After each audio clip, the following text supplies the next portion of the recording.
And we're live. All right. A little test. Tasting. 1, 2, 3. All right. Somebody asked me about a 420 shotgun. There's a Savage Model 420. It's an over and under, produced from 1937. Let's see here. 37 to like 40.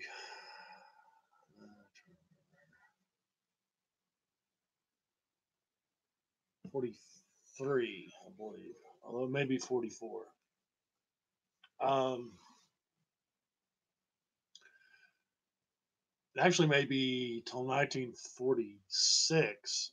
There was a moratorium on certain items being produced during the war uh, for civilian sale. There were a whole lot of 1941 Fords and Chevys manufactured, allegedly, on up to 1945. My granddad bought a Chevy with a guy for somebody else. They drive it around the block, like in Detroit, and sell it as used. I'm just saying. And that also happened with some firearms, and they all did it. Remington, Winchester, bet they did. Their production was cut back on certain things, and there was rationing. So yeah. So anyway, so allegedly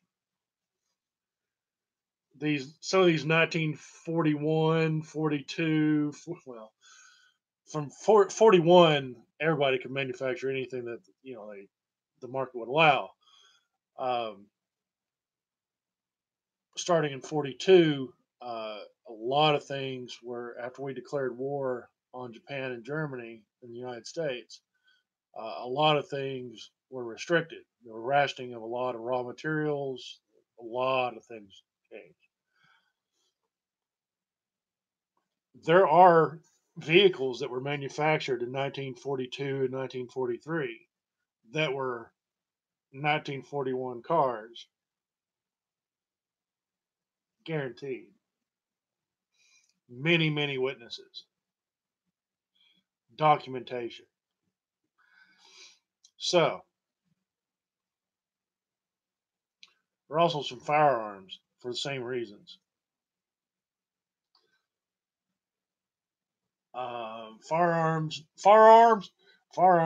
Firearms did not come under the rules of restriction as early on as some of the bigger manufacturing durable goods.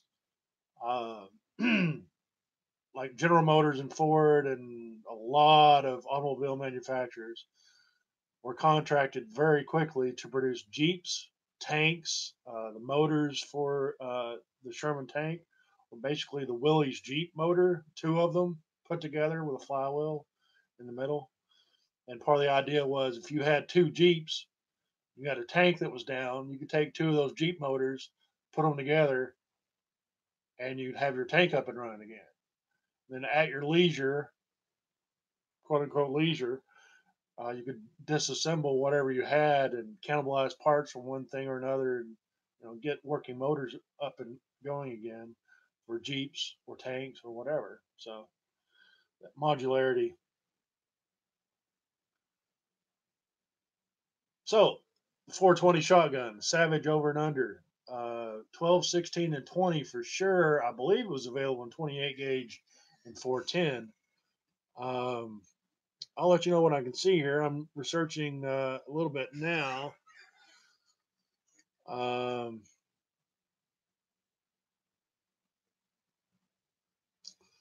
See what I can come up with. Obviously, I'll go to a couple of specialty places I know first.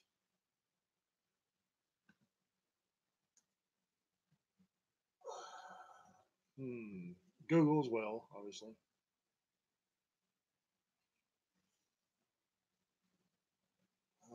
Let's see here.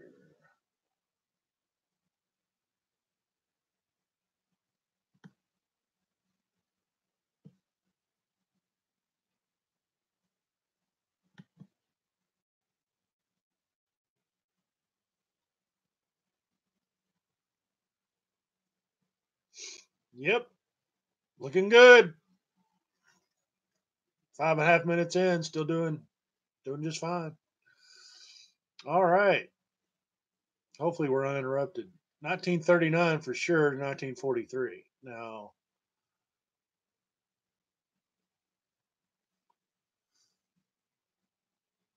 whether or not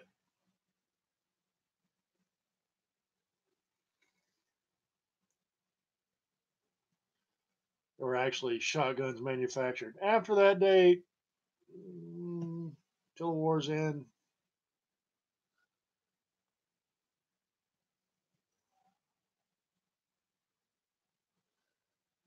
we'll see. I'd be interested to know that. And there definitely were firearms manufactured. Whether or not these particular kind of shotguns were or not,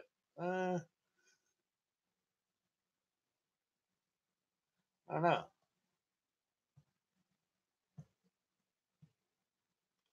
You can certainly still buy barrels for the Savage over and under.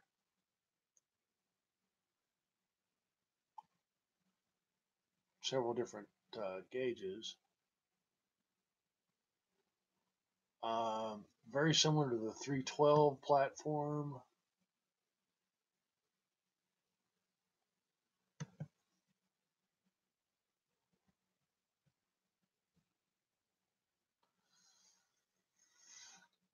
Yep. Certainly a couple of match sets out there.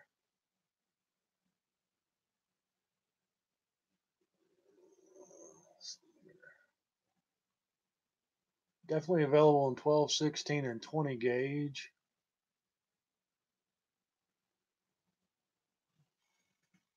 Oh, some of these are really nice looking. Oh, that's work art. I wouldn't mind having a little 20 gauge Savage over and under.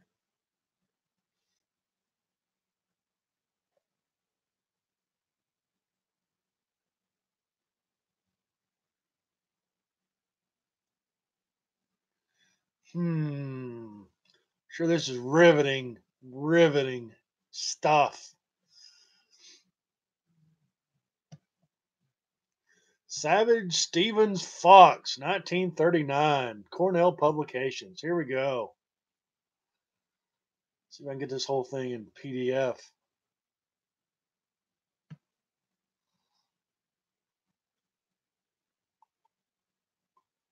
Oh, wow. Full 32 pages. Nice. 14.95.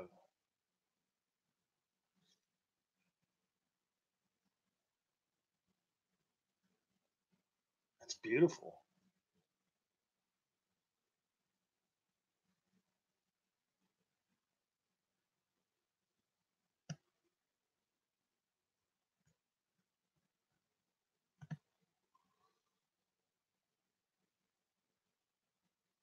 Yep. Wow.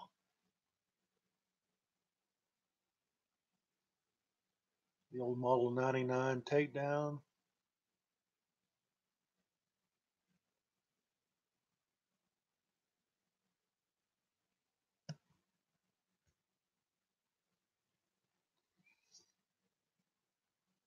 Let's see if I can go full screen here and see things. Oh, yeah. So I thought they're affiliated with Stoger, Fifth Avenue, New York, back then.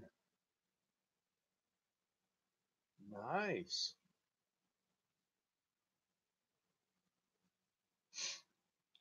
I shot a couple of nice Stoger shotguns.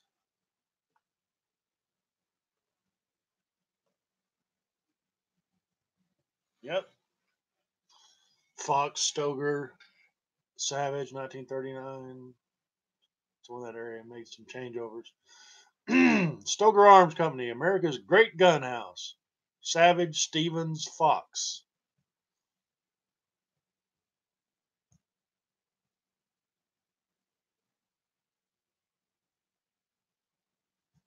Pretty neat stuff.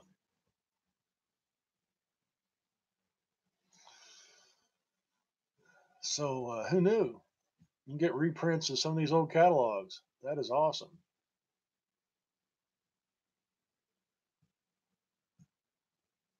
That is great for collectors out there. That's just, that kind of information is king. All right. I'm still not seeing anything smaller than 20 gauge in the 420 Savage over and under. Well, they certainly have them in other over and unders of that era. Uh,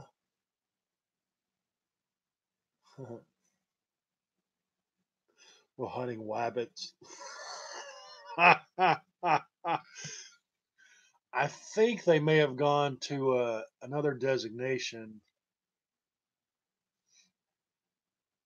Like it might be the 430. It's basically built on a smaller frame. Uh, for the 28 gauge and the 410.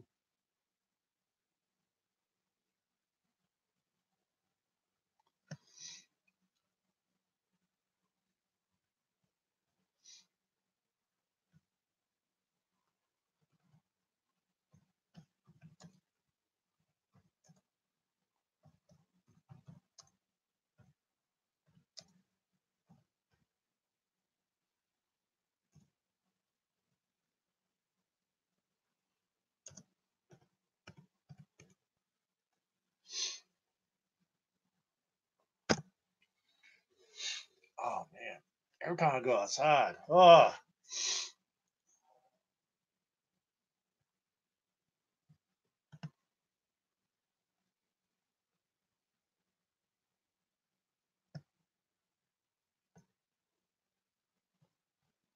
must include 1939. Pay attention.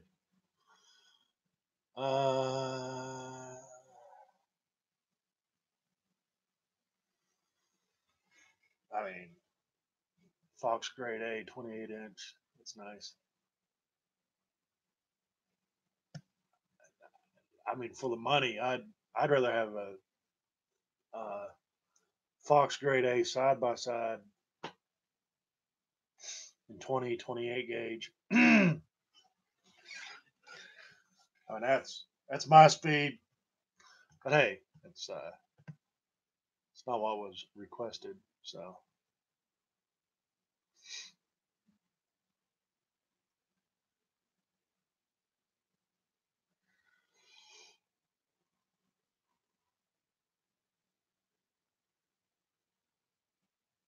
let's see here. I think the 220s are the smaller framed.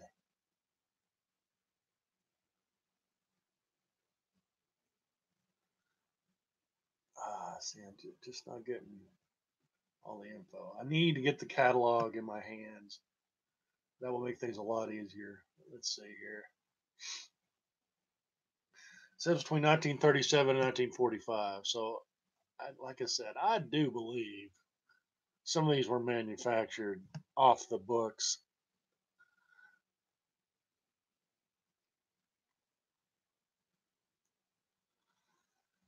Uh, Supposedly 50,000 model 220 shotguns between 1937 and 1945.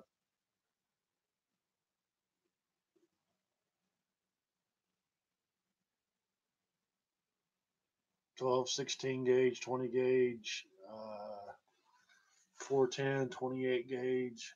Uh, oh man.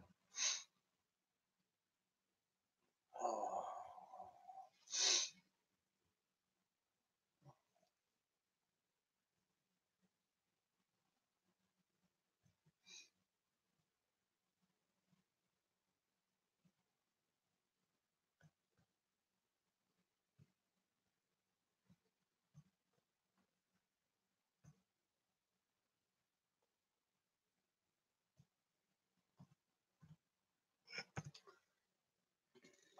Let me look at this again.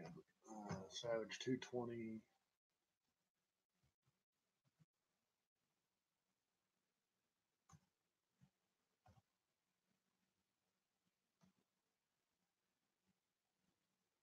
Gauge.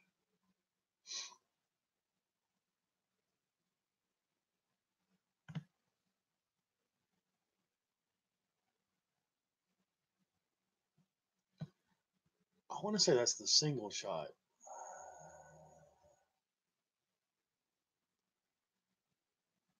Yep, that's the single shot. Okay. Single barrel. Single shot.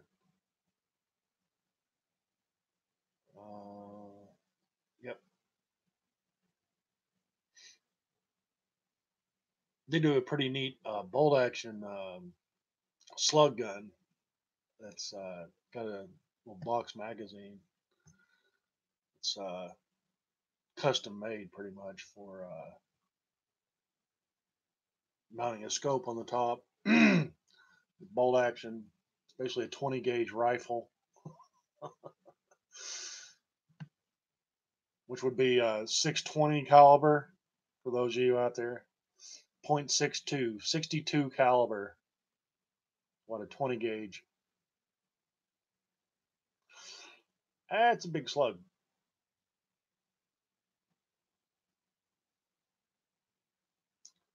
So rifle barrel slug gun is basically just a big rifle. It takes a shotgun shell, and there's no choke on the barrel. It's made just like a rifle. Well, not just like a rifle, but instead of a smoothbore shotgun uh, barrel, where it's just like a pipe, and the choke on it is the constriction of the pipe. It's a cone that narrows at the end.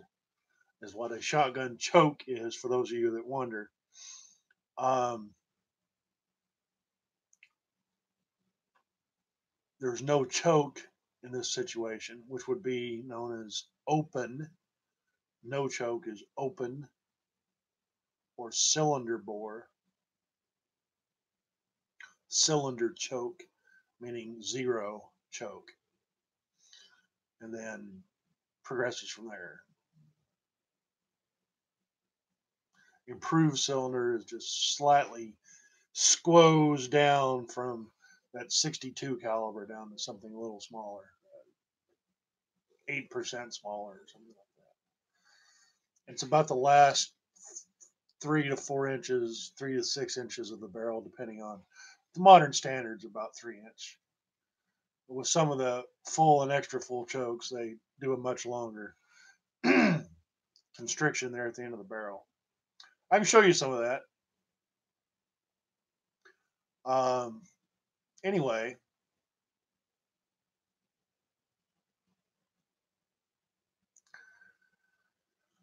the 220 is still manufactured, but it's become a whole different animal. I'm looking for the old school side by sides and over and unders. I mean, the single shots are, I mean, they great too. 220A, 28 gauge.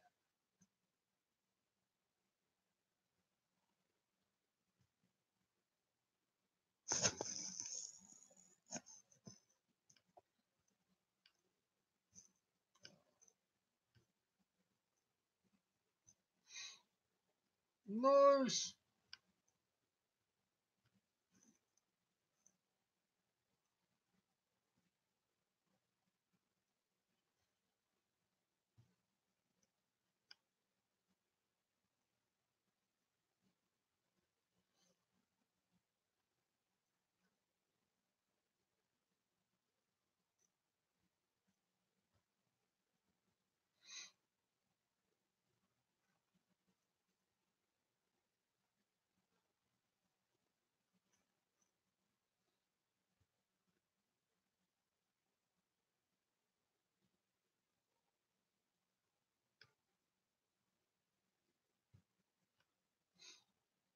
Okay. All right. So there's plenty of silence of me staring at the screen, huh?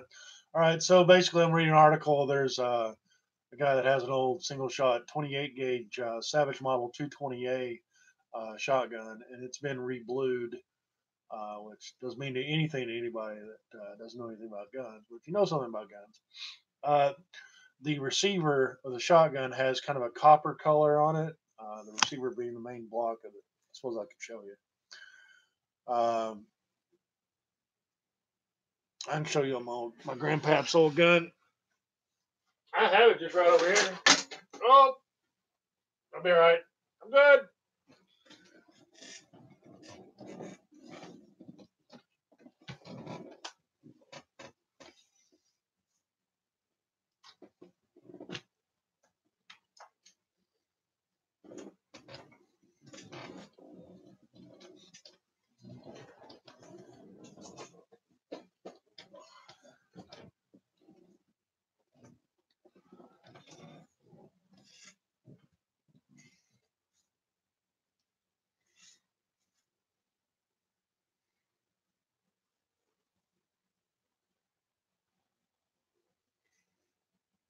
So, all right.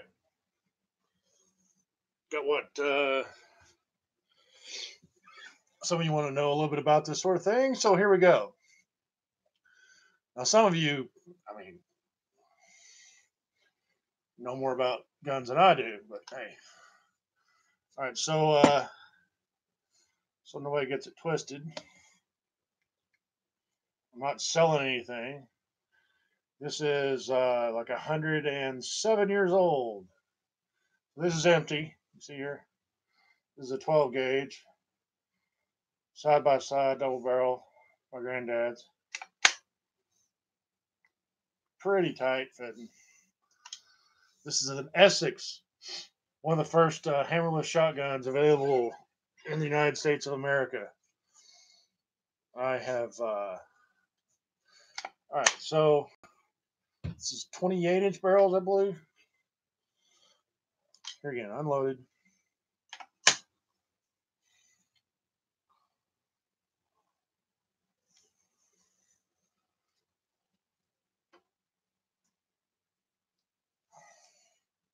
Oh, 30-inch barrels. Huh. Learn something new every day.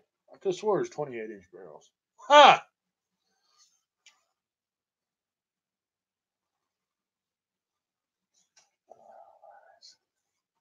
So nice.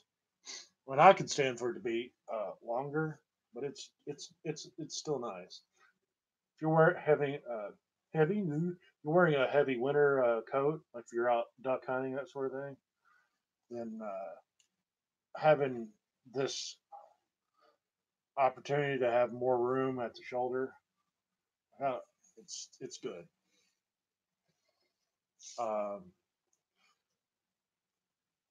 some information. So there's this thing that you hear on shotguns, well, guns in general. There's a measurement called length of pull. That's the distance from here, the trigger. If there's two triggers, the front trigger. Here again, empty gun. See there? See all the way down the barrels. All right, all right. So the distance from the trigger, in this case front trigger, to here. That's length of pull. Okay. Length of drop is from the sight line over the barrels or barrel. Here, this is known as a rib. There's a space between these two barrels. This is not considered a raised rib. Um, anyway, and this has, I don't know if the light will catch. See if I can light this a little bit from the side.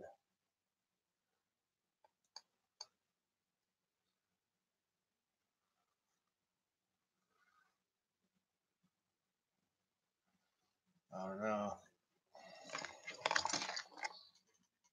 See if I can get that.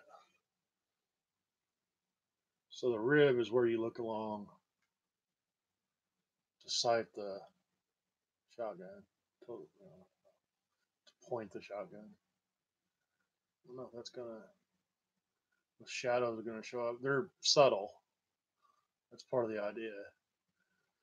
So this rib has grooves in it, and the glare is not as bad on those grooves. I'll give you a better idea. All right, so anyway, length of pull. There's drop at the wrist and at the comb.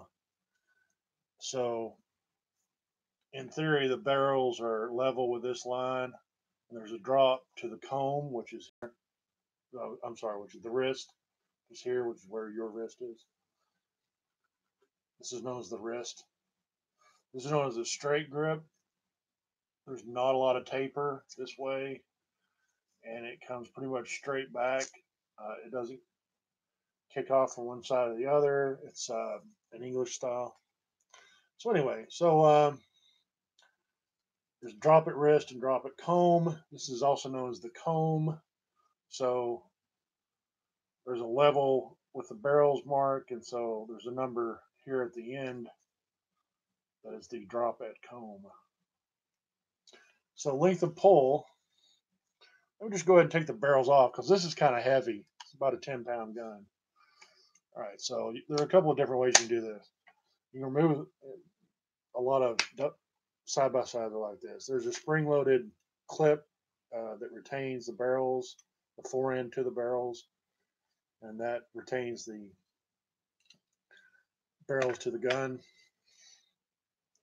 And then the action open and close here, the action release lever, and you can just take the barrels completely off. So obviously these are barrels.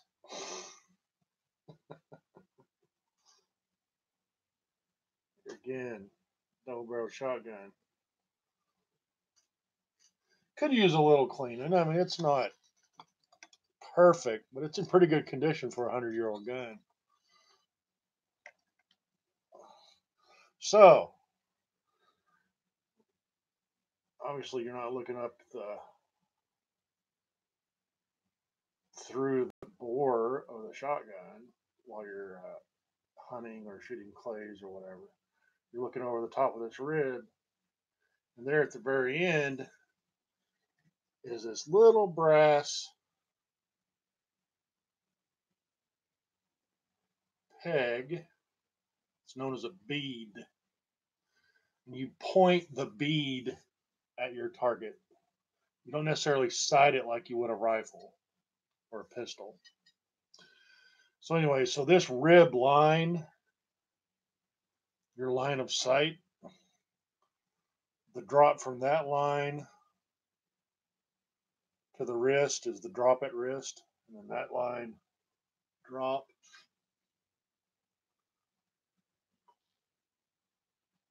at the butt end of the stock is the drop at comb. So you see those bits of information. That's what they mean. One of my favorite sounds. Oh yeah.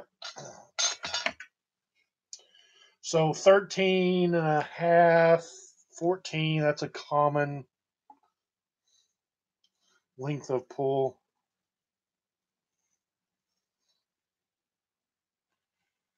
14 and a half in that range is quite common for a full size, quote, full size shotgun. And this is 14 even.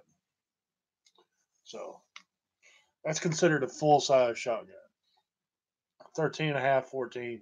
Also for rifles, that's pretty standard.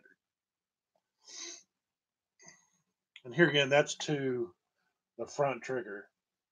One could argue the length of pull should be measured in the middle of these two triggers, would be your length of pull. In that case, that would probably be 13 and a half. Here again, let me take the barrels off. So this part right here is known as the receiver. It receives the action. The action is this pivot point, the part that has the firing mechanism, the part that latches, opens and closes, etc. The action is all of this, and the chambers themselves that the shells go into. So this part here is the receiver. And don't know how well it's going to show up. This is the original finish on this gun. What finish there is. Maybe 10 or 15%. Not much of the original bluing is left. You see a little bit on the interior. Here again, the lighting is not the greatest. You can see a little bit.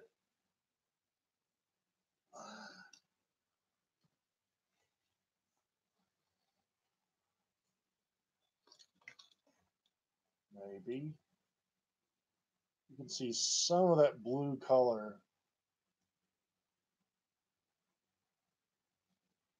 on the interior there. Shows reasonably well. Well, what the gentleman's talking about. All right, so here on the outside of the barrels, on the sides, very little finish. Pretty much gone. A good bit of pitting. Not much in the way of rust, really. I've removed the rust. But, I mean, there's some color there that's the original. You can see, like, there's, in the reflective light, you can kind of see how that has a blue haze to it down here toward the bottom. So that is bluing. This is an Essex 12 gauge side by side. I forget the model number. Let's see here.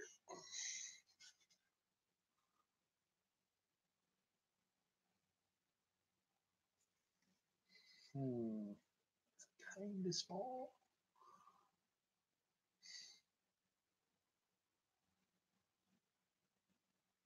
Um,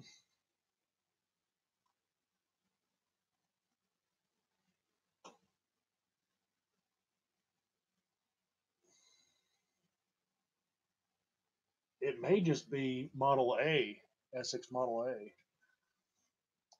It may be BHA. Um,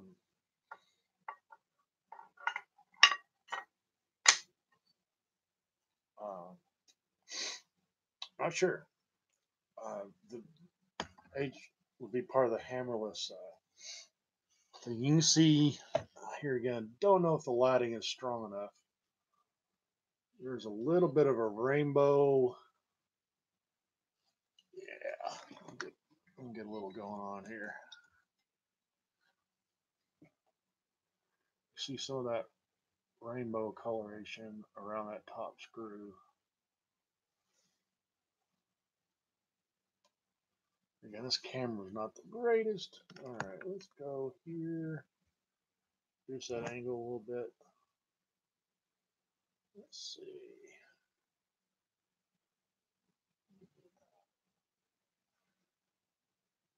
Here again, it's subtle. The blue coloration comes out reasonably well. I'm still getting a bright shine line.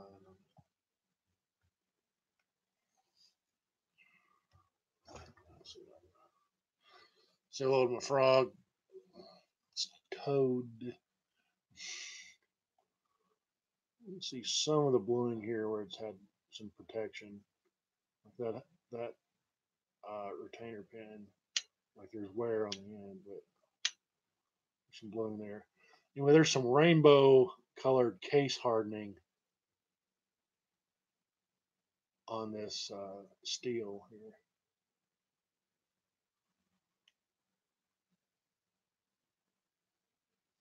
It shows through the bluing a little bit. Like I say, it's subtle. It looks like like a drop of oil on top of water. It has that rainbow sheen. It's not coming through well. Oh well.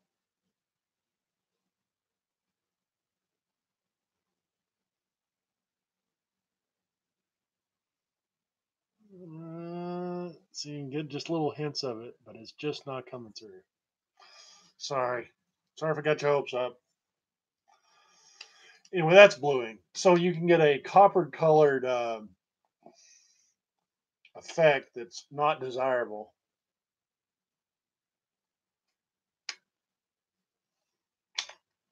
It's called bluing because, seriously,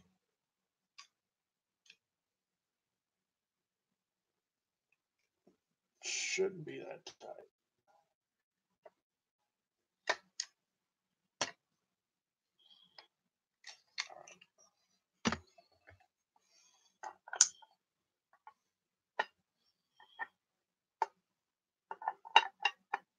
We'll check there. All right, I want to dry fire this thing. Don't worry, it's empty. Famous last words. Yeah, okay. Sometimes it tightens up.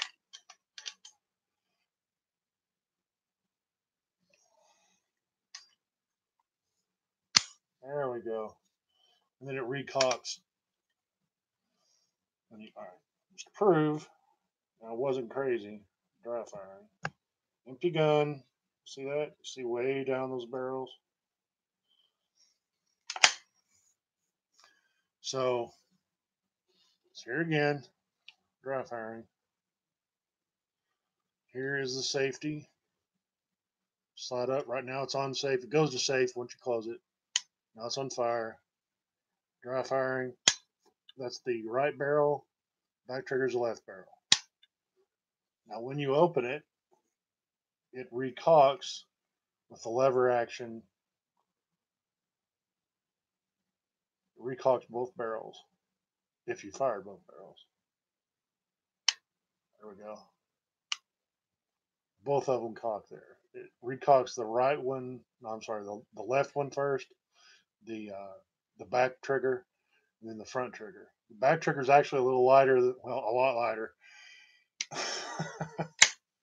So you want to hear that again? Just going to pull the front trigger now. See if my thought is correct. Here again, empty, empty, empty. All right. I'm not pointing in any direction where there might be a human being. Like this whole area is empty and we're underground. So even if this were loaded and this went off, if it went boom, I'm pointing it at a wall. Past that wall is more wall, and that wall is made of concrete block. Past that concrete block is dirt, like that's underground over there. I'm gonna pull a front trigger only. All right. Now I'm gonna click this, and as I do this, the safety slides back, and then it holds there after you open it. And somewhere in here, you'll hear a click. You start to feel a little bit of resistance if you go very slowly.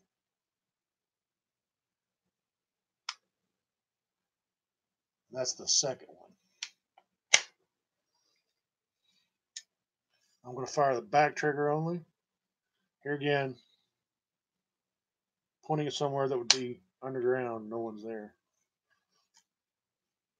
And the angle will be shorter this time. See there? I'm way before it was the last time. And then you hear this, which is the ejector. Well, actually, this is an extractor. It does not eject. Some will throw the empty round out. This only pulls it back a little bit so you can grab it. That is an extractor. So anyway, on the old Savages that I was looking at, the receiver part had a copper color. And basically, bluing, how it was done is bluing salts. That's where you immerse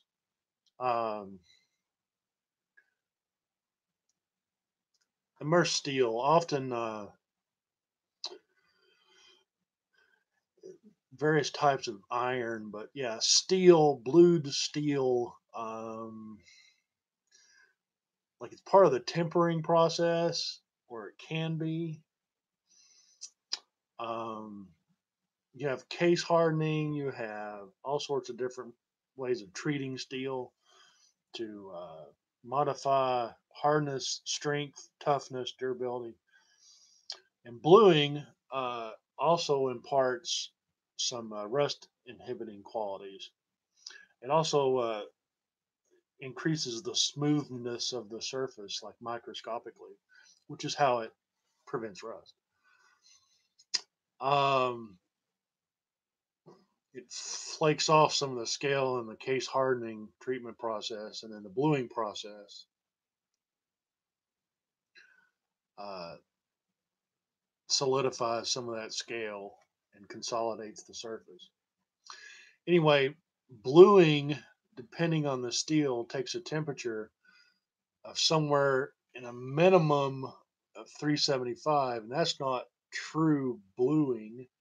And the word true blue actually comes from one of its sources. True blue is okay. So you heat a piece of metal up, steel up, and quench it, and that makes it hard. And then you temper it by bringing it back up to temperature. All right, to harden it, you take it up to a critical temperature where it becomes non-magnetic. This is blacksmithing 101. You take it up to non-magnetic somewhere around 1300 to 16, 1700 Fahrenheit, 900 to about 1200 centigrade, depending on the steel. We're talking old-fashioned high carbon steels, 1350 to 550 to 1550 Fahrenheit, and then quench it, and that hardens the steel. Now, as long as you don't take it up to above about 1100 again, it will retain that hardness. Uh, Here again, some science thrown at you. Martensite, austenite formation, it will retain that hardness. You can bring it up with a temper uh, to soften the metal somewhat, and it softens from the inside out. So you can have a core that's still hard but flexible because the outside has been softened. So the outside is less brittle, which is where failures start, breakage failures start. So the outside, this is not complete total metallurgy, but this is the gist of how this works.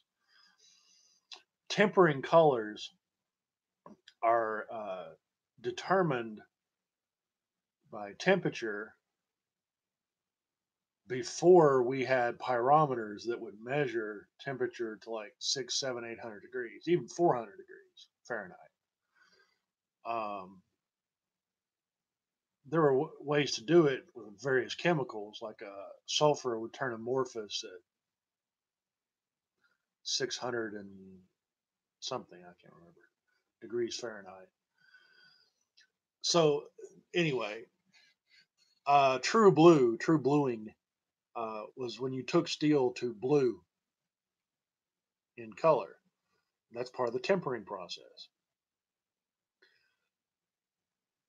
That's a temperature of somewhere on most high carbon steel that you'd find in gun barrels, uh, like 75, 1% uh, carbon steels. Somewhere in the 600 to 700 degrees Fahrenheit range is your blue stage. Uh, it varies widely based on the content of the steel. But basically, when the steel turns blue, bluing has happened, and that temper stage has been met. You've got a certain softness of the steel. It gives you a lot of flexibility. And gun barrels uh, go through a lot of torture. Now, with shotguns, it's a lot less than rifles. That's why, comparatively speaking, the walls of these barrels are very thin as compared to a rifle. So you see, those walls are not a quarter of an inch thick. I mean, they're just not that thick. And this is 72 caliber. That's what a 12 gauge is. So you think 44 is a big gun? I got to tell you, if somebody points that muzzle at you, it looks like you're looking at two soup cans.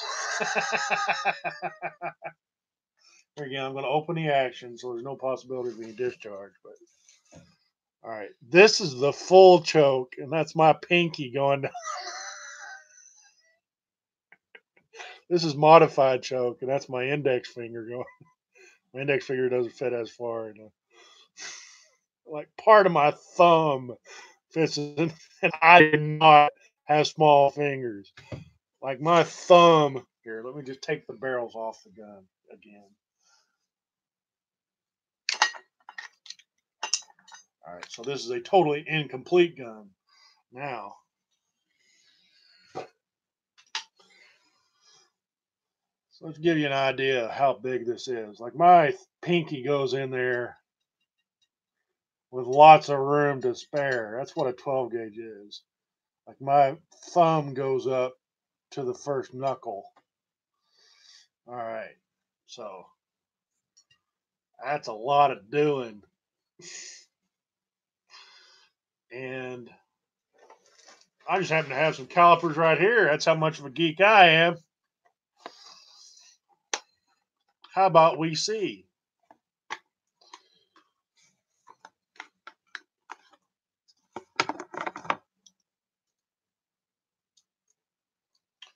So, thickness at the breech.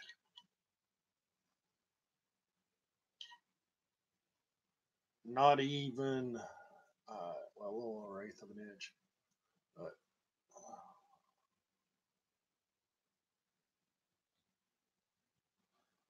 0.16, what was that, 9? Kind of hard to read upside down and backwards, yeah.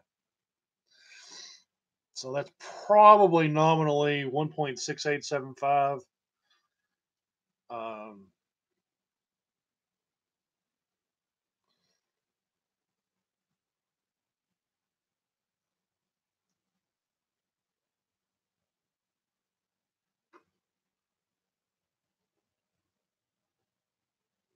0.16875, yeah. So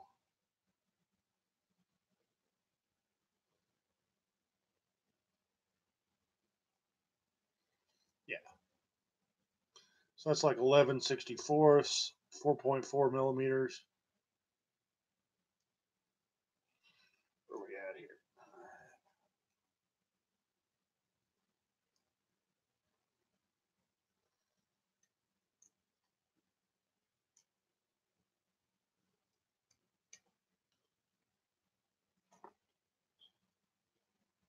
So like I say, probably nominal 1.6.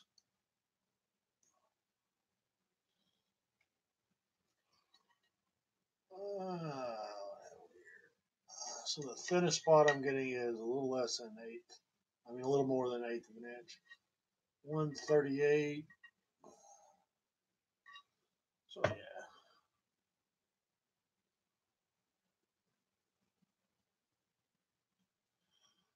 So this is the smallest around there at 1.3, or I'm sorry, 0.138, which is a little over an eighth of an inch. Like 0.125 is an eighth of an inch.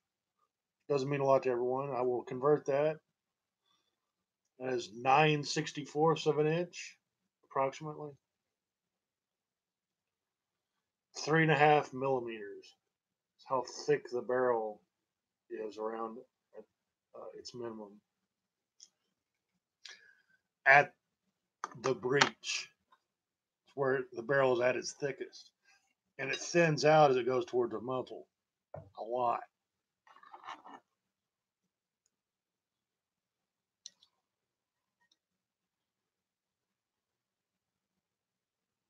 Here again, just shotgun barrels, not loaded. Cannot emphasize that enough. 1.48 millimeters at the muzzle, just 0.585 inches, which is tiny. Those of you that would like, so 7/128 doesn't make a lot of sense to most people. So just under a 16th, basically, of an inch, or 1.5, 1.6 millimeters.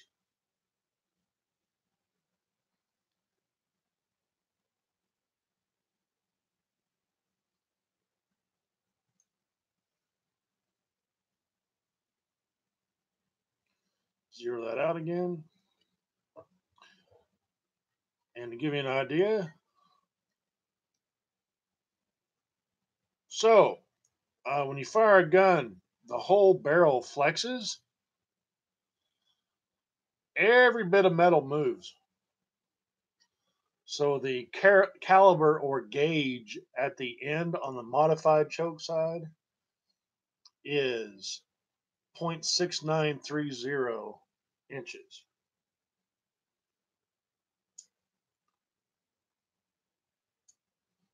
which is 17.6 millimeters.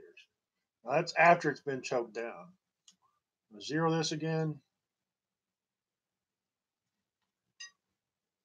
Now at the chambers, which are larger than caliber,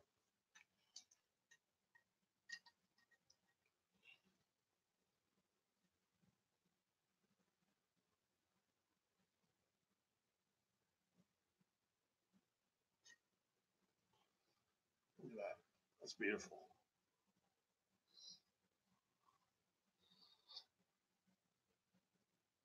Let's see if I can get this without glare on it. 0.76 inches, so 3/4 of an inch plus a little bit. That's pretty good for a 100-year-old gun. It's like 75 is like the nominal. So to have, it's pretty good. 755, yeah, at the brass end, that's pretty common. 755 to 760 is, I mean, that's OEM specs, man. That impresses me. See what the other barrel looks like at the chamber. All right, hit zero again. Double check.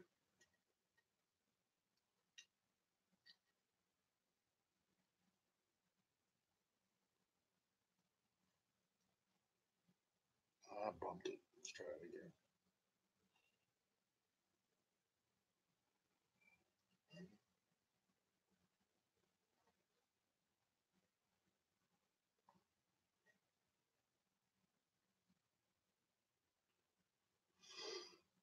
Yeah,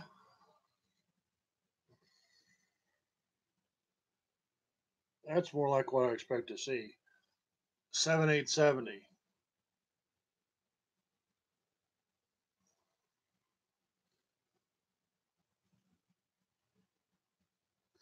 You're getting now. Remember, the gauge is measured from the pretty much the inside of the shotgun shell.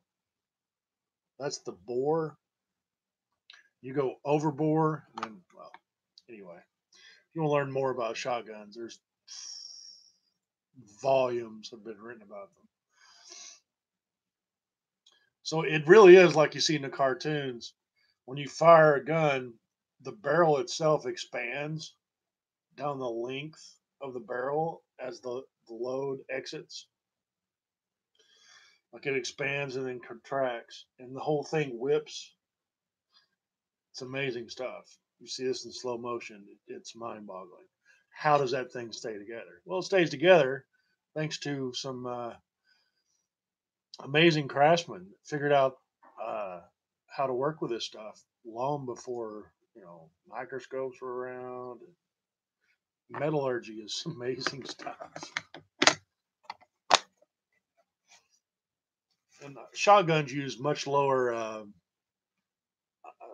power to volume ratio of powder than like high powered rifles, center fire rifles, like whether it's a 223 or 30-06 or the BMG, the 50 cal BMG, uh, which is just the 30-06 scaled up to 50 caliber, by the way, invented by, wait for it, JMB, John Moses Browning, ladies and gentlemen.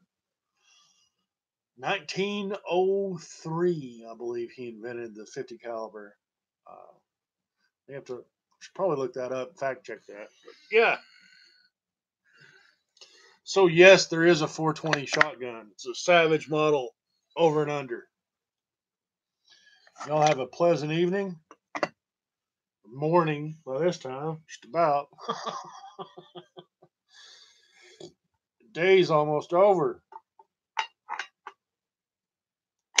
So that's Shotgun 101. This is a side-by-side hammerless, uh, built in 1912. Small work of art. It's funny, there's an error in the checkering. I redid the checkering on one side. It was just almost gone. This is known as checkering. These are little V bottom grooves cut into. Have an idea what it looked like originally. Well, not originally. What it looked like after sitting in closets and being handled for 100 years. Kind of messy, non-existent. The edges are completely worn off. When I took this back up here from Tennessee, it was laying down in the closet and had mold and rust on the wood and rust, like live active rust on the barrels. I cleaned it up and took care of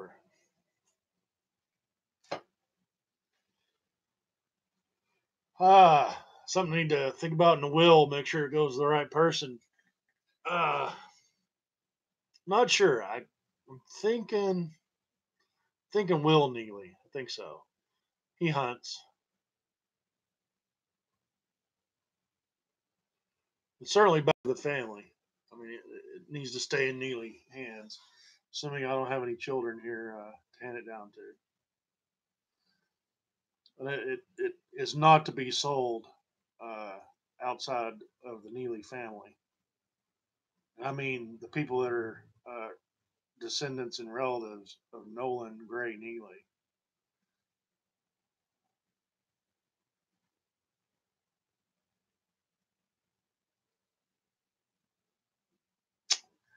Yep, good memories. First shotgun ever shot. I was tired of shotguns by the second shot. I was about what, 11? Hey, I was a big 11. Right? I refer you to previous video. 5'8", 145 pounds, 145 on a diet. I was 145 pounds. And working out, running 3 miles in a day, I was 145. It's called a gun sock. Highly recommend it.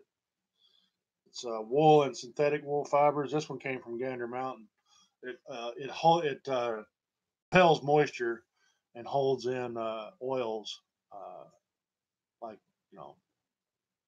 rim oil, the oils you'd use on your gun. So yeah, I'll do a little educating for folks on firearms. A lot of this stuff just isn't taught by anyone, so time for me to teach, I guess. A few people are doing a little bit here and there, but some of you want to know more details. So yeah, 410 is a caliber, but it's used in place of a gauge. A gauge is the number of lead balls, perfect spheres, that it would take to make a pound of lead, or the number of those spherical balls that you can make from a pound of lead. So a 12 gauge is about 72 caliber. Um, you can make 12 72 caliber lead balls out of 1 pound of lead. That is 12 gauge or 12 bore.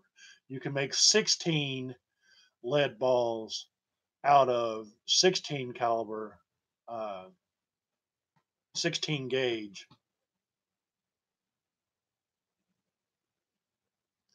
And that's like 66 caliber, I think.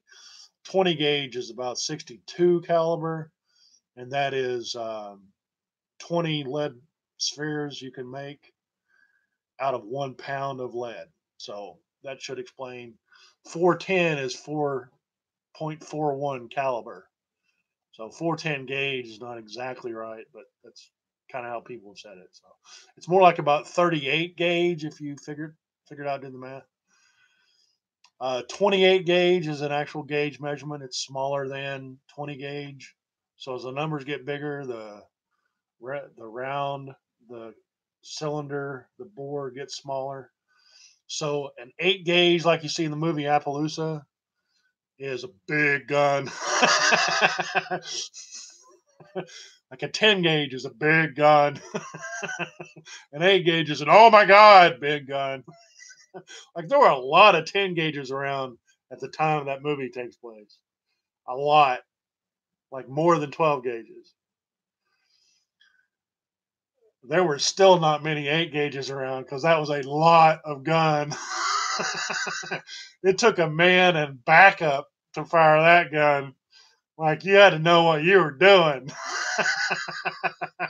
That 8 gauge would clear a room. I mean it. Oh,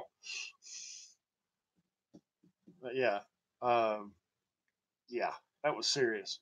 So basically, when black powder was around, a larger gauge was necessary to achieve a certain amount of work with a gun. Uh, Whether that was shooting ball ammo or bucking balls and buckshot and ball ammo. Ball meaning close to the size of the basically a musket ball. This basically all falls back to musket technology. Um, so we've got that birdshot, buckshot, etc. So if you've got a goose at 60 yards with a black powder shotgun, a 12 gauge, that's an iffy shot, believe it or not. With standard load, like number two, number four birdshot or BB shot, which is the caliber of shotgun shot. It's about .177 inch caliber, about 4.5 millimeter shot. That's the diameter of each little pellet. So, and that is a big shotgun shot. Number four shot, I believe, is half the size of BB shot. Don't quote me on that. Anyway,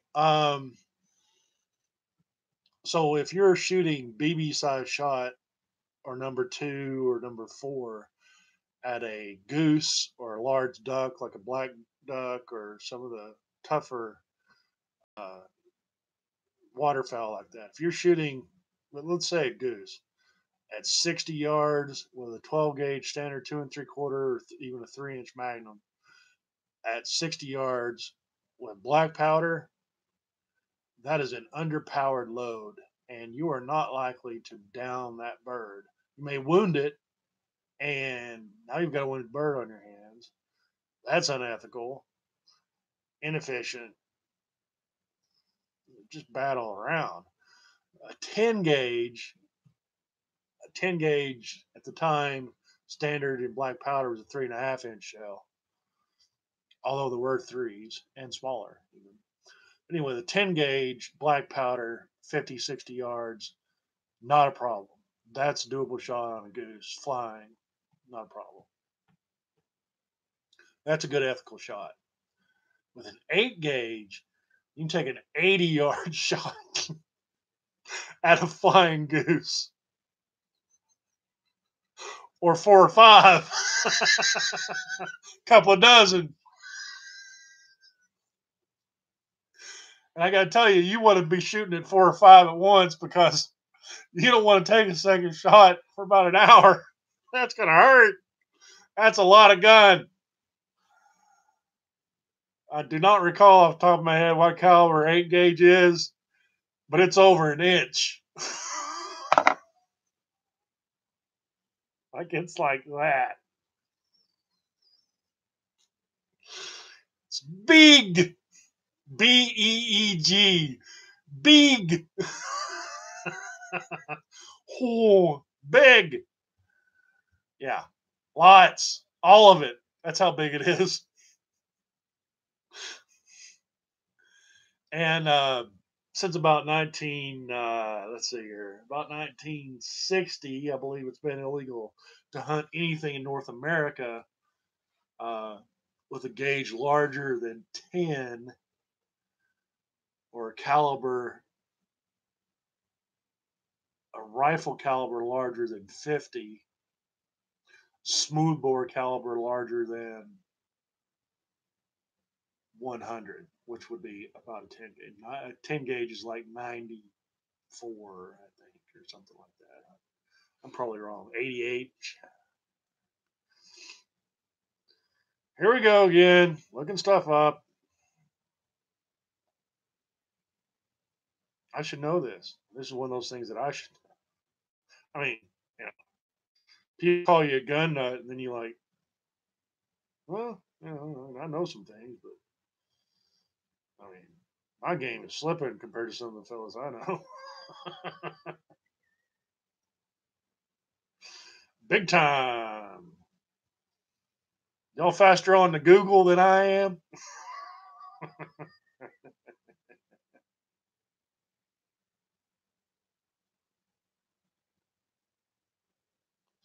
You know how to spell gauge? I thought I did.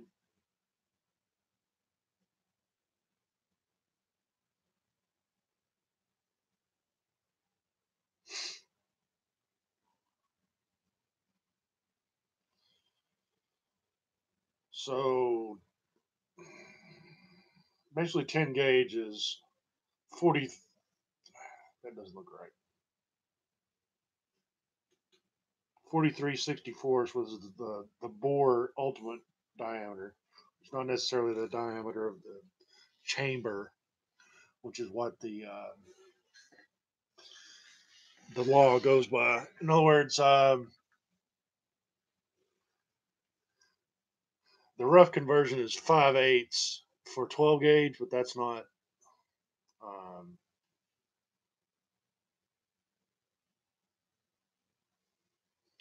yeah,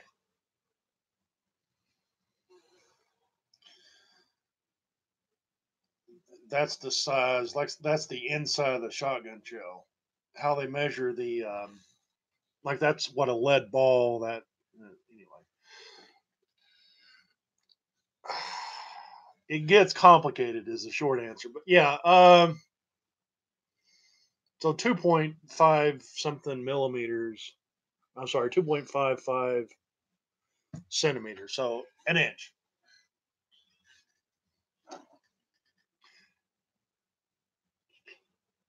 This is plug size. So yeah. So that would plug the chamber, as it were, or plug the barrel, the end of the chamber. Yep. All right then. Y'all have a great day. Keep your powder dry. Have a good one.